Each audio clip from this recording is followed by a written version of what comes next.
Teachers, when did you see karma finally catch up to a terrible student? Story 1. I remember this one student, let's call him Jake. Jake was the kind of kid who made you question why you ever went into teaching in the first place. He was smart, no doubt about that, but he used his intelligence in all the wrong ways. He would cheat on tests, bully other students, and find every possible loophole to avoid doing any real work. To make matters worse, his parents were the type who believed their child could do no wrong. Whenever I tried to address his behavior, they would brush it off, saying boys will be boys, or that Jake was just too advanced for the standard curriculum. I'd been teaching for over a decade by then, and I dealt with difficult students before, but Jake was something else. He had a way of getting under your skin, making you feel powerless. The administration wasn't much help either. They were more interested in keeping his parents happy than addressing the real issue. So Jake continued on, wreaking havoc in the classroom, knowing full well that there would be no consequences for his actions. But karma has a funny way of catching up with people, and for Jake, it happened in the most unexpected way. We were in the middle of the school year, and the science fair was coming up. Jake, of course, didn't want to participate. He made it clear that he thought it was a waste of time, and he wasn't shy about telling everyone exactly how stupid he thought the whole thing was. His parents, however, were adamant that he participate because they wanted him to win the top prize. It wasn't about the learning experience for them, it was about bragging rights. So Jake begrudgingly started working on his project. I could see right away that he wasn't putting in any real effort. He'd slap something together at the last minute, just enough to say he did it, and that would be that. But as the deadline approached, something interesting happened. One of the quieter students in the class, a girl named Emily, started making real progress on her project. Emily was the polar opposite of Jake, diligent, hardworking, and kind. She was researching renewable energy and had come up with a small but innovative design for a solar-powered water purifier. It was clear she had put her heart and soul into the project, and it was impressive. Jake, on the other hand, had done next to nothing. A few days before the fair, Jake noticed Emily's project and realized that she was probably going to win. I could see the gears turning in his head. He started asking her questions about her project, pretending to be interested, but I knew better. Jake was planning something and it wasn't going to be good. Sure enough, the night before the science fair, Emily's project was sabotaged. Someone had tampered with the wiring and her purifier was no longer working. Emily was devastated. She had worked so hard and now it was all ruined. Jake, on the other hand, was smug as could be, confident that his own project, a half-baked volcano model, would now take first place by default. But here's where karma stepped in. The day of the fair, the judges were going around evaluating each project. When they got to Jake's table, he was all smiles, ready to accept his praise. But one of the judges, a local engineer, started asking Jake questions about his volcano model. Specific, technical questions. Jake tried to bluff his way through, but it was clear he didn't have a clue about the science behind his project. The judge wasn't fooled. He knew right away that Jake hadn't put in the work, and he wasn't shy about saying so in front of everyone. Jake's face went from smug to pale in an instant. Then something even more incredible happened. Emily, despite the sabotage, hadn't given up. She'd spent all night trying to fix her project and had managed to get it working again, just in time for the judges to see it. The same judge who had called out Jake took a look at Emily's project and was genuinely impressed. He asked her thoughtful questions, and she answered them all with confidence. It was clear she knew her stuff.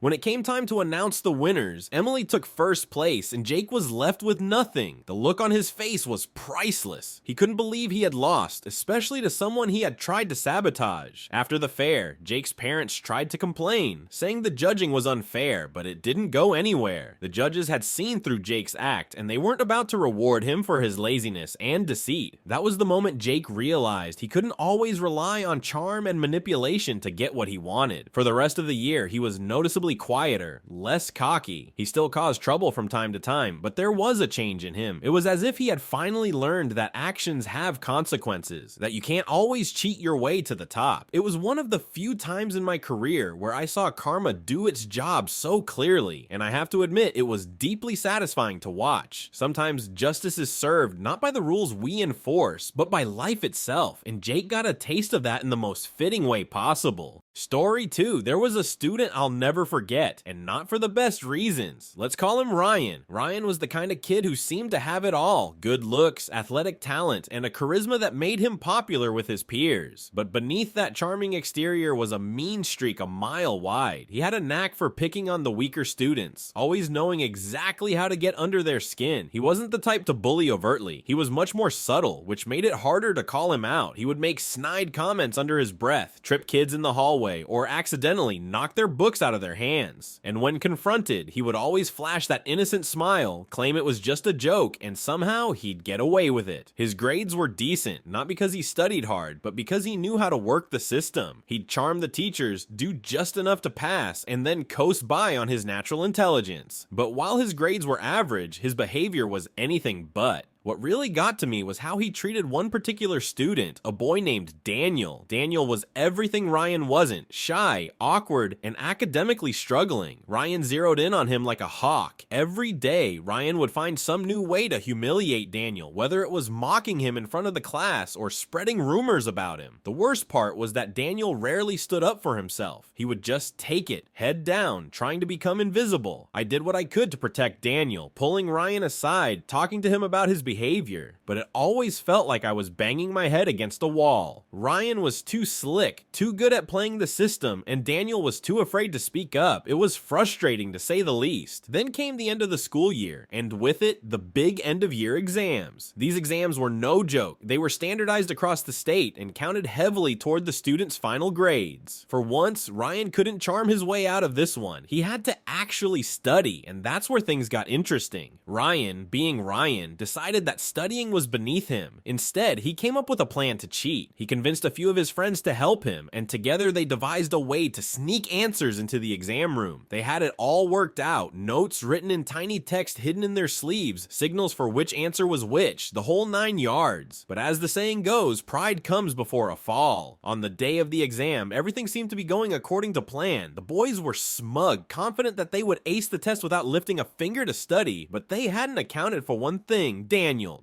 who had been the target of Ryan's cruelty all year, had finally had enough. Unbeknownst to Ryan, Daniel had overheard the entire plan. At first, Daniel wasn't sure what to do. He was scared of Ryan and didn't want to make things worse for himself. But something in him snapped. Maybe it was the injustice of it all. Or maybe he just wanted to see Ryan finally face the consequences of his actions. Whatever the reason, Daniel decided to report the cheating to the administration. The school took cheating very seriously, and they set up a plan to catch the boys in the act. On the day of the exam, while Ryan and his friends smugly thought they were getting away with it, the proctors were watching them closely. It didn't take long for the boys to make a mistake. One of them dropped a cheat sheet on the floor, and that was all the administration needed. They were caught red-handed. The fallout was swift and severe. Ryan and his friends were immediately pulled from the exam room and taken to the principal's office. Their parents were called, and they were given zeros on the exam, which heavily impacted their final grades. But that wasn't all. Because it was a standardized state exam, there were additional consequences. The boys were suspended, and their colleges of choice were notified of the incident. Ryan, who had always prided himself on being untouchable, suddenly found his future in jeopardy. He was furious, of course,